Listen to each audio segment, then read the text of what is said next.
Muy buenos días y bienvenidos a este canal. Mi nombre es Encarnación Troyano y en el vídeo de hoy vamos a estudiar los valores superiores y los principios inspiradores en la Constitución de 1978.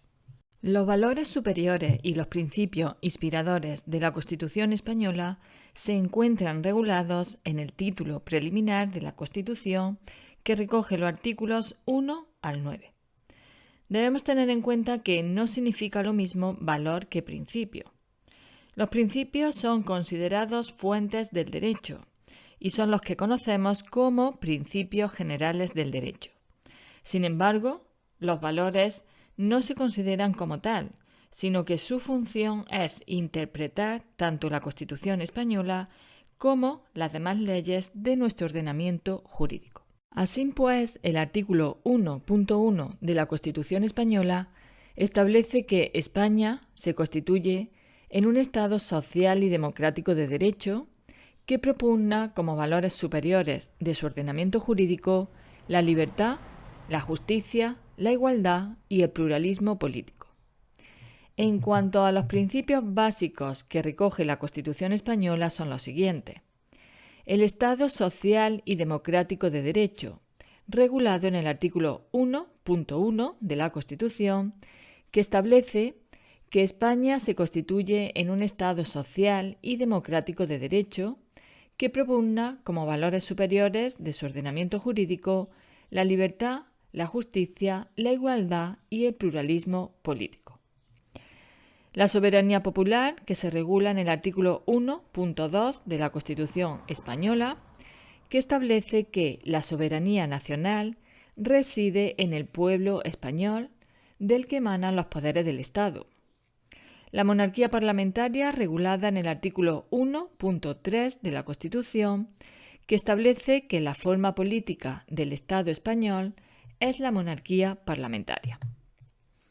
La unidad, en el artículo 2 de la Constitución española, así como la autonomía regional y la solidaridad. Este artículo establece que la Constitución se fundamenta en la indisoluble unidad de la nación española, patria común e indivisible de todos los españoles, y reconoce y garantiza el derecho a la autonomía de las nacionalidades y de las regiones que la integran, y la solidaridad entre todas ellas.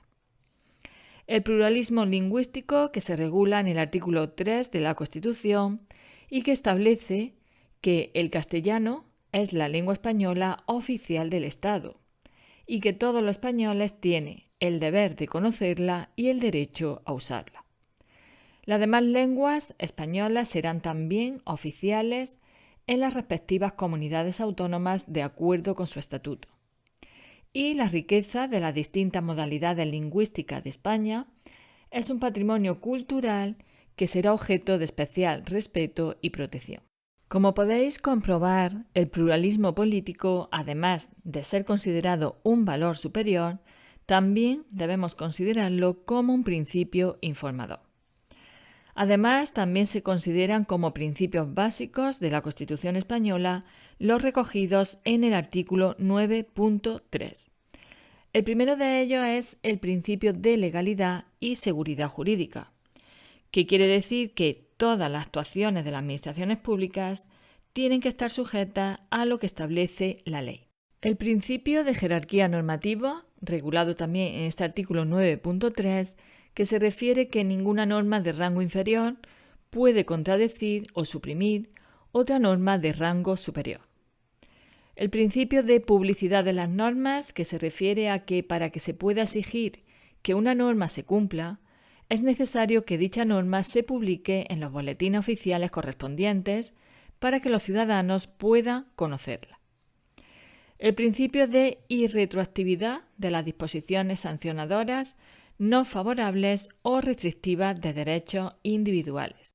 Este principio se refiere a que no se puede aplicar una norma de nueva publicación a un ciudadano que cometió un delito en el pasado, cuando esta nueva norma le perjudica más que la anterior que en su momento se le aplicó.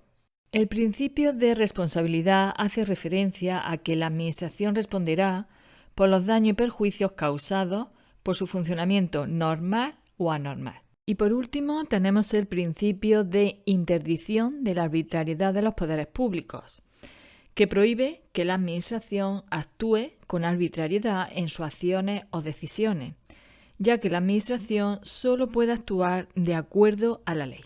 Una vez que ya hemos visto la parte teórica de los valores superiores del ordenamiento jurídico y de los principios inspiradores, a efectos prácticos de examen debéis tener en cuenta lo siguiente. En primer lugar, la diferencia entre dónde se encuentran regulados los valores superiores del ordenamiento jurídico y dónde se encuentran regulados los principios. Los valores se regulan en el artículo 1 y los principios, aunque hemos nombrado varios y en diferentes artículos, como principios que en el examen traten de confundir con valores superiores, son los del artículo 9.3. En cuanto a los demás artículos del título preliminar, a efectos prácticos de examen, debéis tener en cuenta lo siguiente. En el artículo 1.1 es donde se regula el Estado social y democrático de derecho y además se regulan también los 4 valores superiores del ordenamiento jurídico. El último tratarán de confundir con el pluralismo jurídico, pero debéis recordar que pluralismo político se refiere a pluralidad de partidos políticos, con lo cual no tiene nada que ver con el tema jurídico.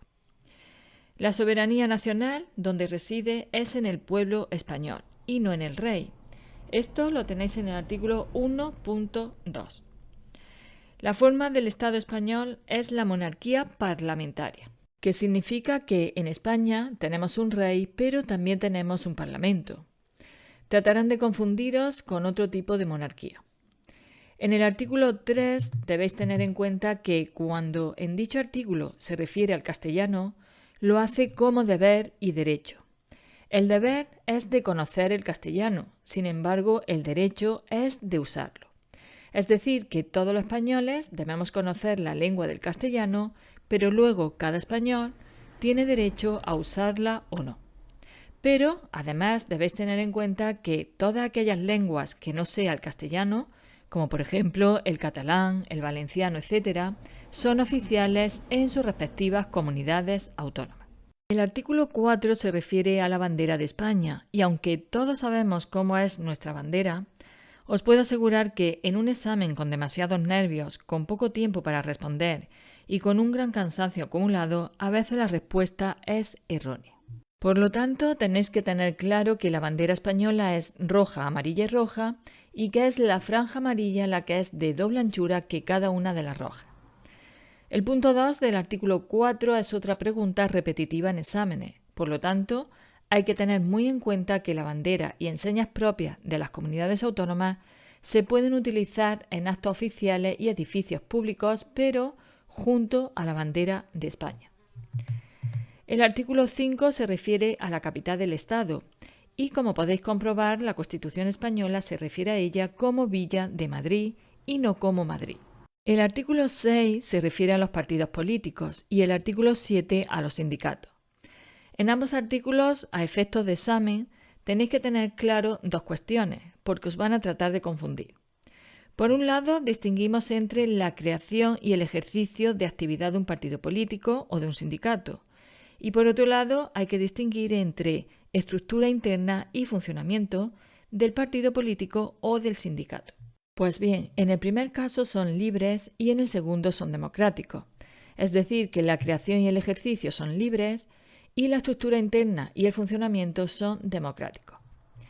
El artículo 8 se refiere a las Fuerzas Armadas y en este caso debemos tener en cuenta 3 aspectos. ¿Cuáles son? Y son el ejército de tierra, la armada y el ejército del aire. ¿Cuáles son sus funciones u objetivos? Que son garantizar la soberanía e independencia de España y defender su integridad territorial y el ordenamiento constitucional. ¿Y cómo se regulan? Las Fuerzas Armadas se regulan mediante ley orgánica. Del artículo 9 es importante destacar que a lo que más importancia le damos siempre a la hora de estudiar es al punto 3, que es donde se regulan los principios que ya hemos estudiado anteriormente. Pero a veces lo más importante no es lo que suelen preguntar en un examen.